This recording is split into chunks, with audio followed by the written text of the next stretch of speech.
Los pacientes geriátricos son una proporción cada vez mayor de los pacientes que vemos en urgencias. En general, van a ser pacientes complejos, ya que son tanto pluripatológicos como polimedicados, y van a tener formas de presentación muy peculiares y que no vemos en otros grupos de edad.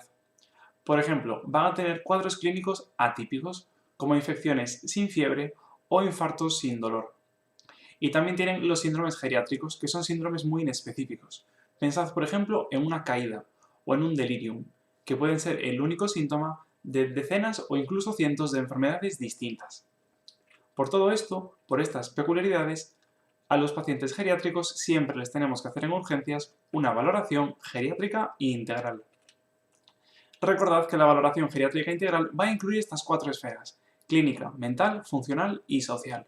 Dentro de la esfera clínica, como los síntomas son tan inespecíficos, siempre tendremos que hacer una anamnesis y una exploración completas. Tampoco nos podemos olvidar de esos cambios fisiológicos asociados a la edad. Pensad, por ejemplo, en un Babinski positivo, que en una persona anciana no tiene por qué ser un signo patológico. Y bueno, para complementar a la historia, es frecuente que a los pacientes ancianos les hagamos un mínimo de pruebas complementarias.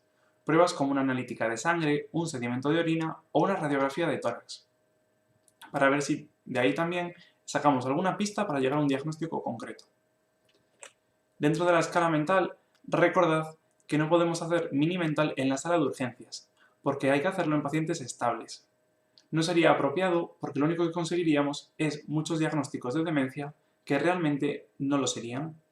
Lo que sí que podemos emplear es, por ejemplo, la escala CAM, que es la que utilizamos para la detección de delirium. Y en cuanto a las esferas funcional y social, es cierto que no nos van a ayudar mucho a la hora de realizar un diagnóstico, pero van a ser fundamentales para decidir el manejo de los pacientes. Imaginaos que tenemos a dos pacientes de la misma edad, 90 años, y que tienen la misma patología. Si uno de ellos sabemos que tiene un buen estado funcional, es una persona independiente y además tiene una gran red de apoyo familiar, en ese caso, siempre que sea médicamente posible, le asignaremos un manejo ambulatorio. Mandaremos al paciente para su casa y que siga el tratamiento desde allí. Pero en otro paciente de 90 años con la misma patología, si nos dicen que tiene un bajo nivel funcional, que es una persona con dependencia y que además vive solo, seguramente nos acabaremos planteando un manejo intrahospitalario. Insisto, aunque los dos tengan la misma edad y la misma patología, el tratamiento puede ser distinto. Aquí tenemos algunas de las patologías más frecuentes en los ancianos con sus formas de presentación atípicas. Ya dijimos que las infecciones se pueden presentar sin fiebre, pero también sin leucocitosis. Las infecciones de orina en concreto se pueden presentar como delirium, y de hecho van a ser la causa más frecuente de delirium. Tanto el abdomen agudo como los infartos se pueden presentar en pacientes geriátricos sin síntomas, o en el caso del infarto, con síntomas inespecíficos que se conocen como equivalentes anginosos, que serían náuseas, sudoración, alteración del nivel de conciencia, que a veces pueden ser el único síntoma que dé ese infarto. El estreñimiento se puede presentar con fiebre o de forma paradójica con diarrea. El hipotiroidismo se puede presentar de muchísimas formas distintas, algunas tan raras como depresión, fallo cardíaco o deterioro cognitivo. Y finalmente la neumonía, de forma muy curiosa, se puede presentar con una placa normal. ¿Qué es lo que quiero que recordéis? Pues a partir de hoy no podéis olvidar que todas estas patologías, al igual que muchísimas otras, pueden debutar en forma de delirium. Recordad el delirium o síndrome confusional agudo, que va a ser una alteración fluctuante del nivel de conciencia que aparece en ancianos de forma aguda y que siempre tiene un desencadenante orgánico. Ya acabamos de decir, su causa más frecuente van a ser las infecciones de orina. Cuando estemos en urgencias, siempre tenemos que evitar que se produzca un delirium y para ello intentaremos que el paciente se mantenga en un ambiente tranquilo, lo cual en la sala de urgencias puede ser bastante complicado. Y además intentaremos garantizar siempre que el paciente esté acompañado. Y esta ya la sabéis, en aquellos delirium de difícil manejo, cuando los pacientes no colaboren, podremos darles tratamiento con antipsicóticos. Y acabamos la clase con las caídas.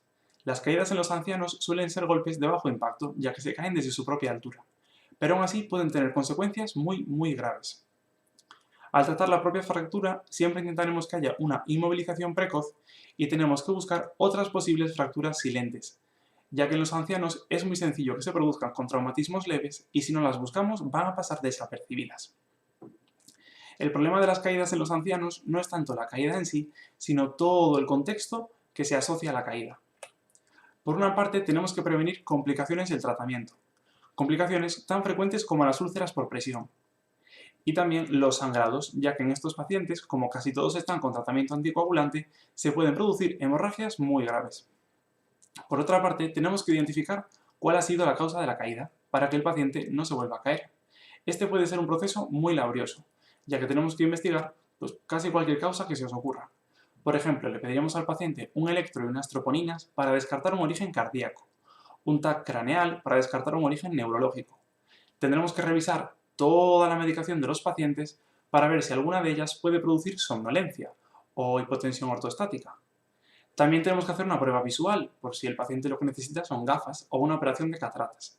Y así, hasta cualquier cosa que os imaginéis. Va a ser fundamental esto para que el paciente no se vuelva a caer y porque también puede ayudar a tratar el síndrome post-caída. ¿Qué es el síndrome post-caída?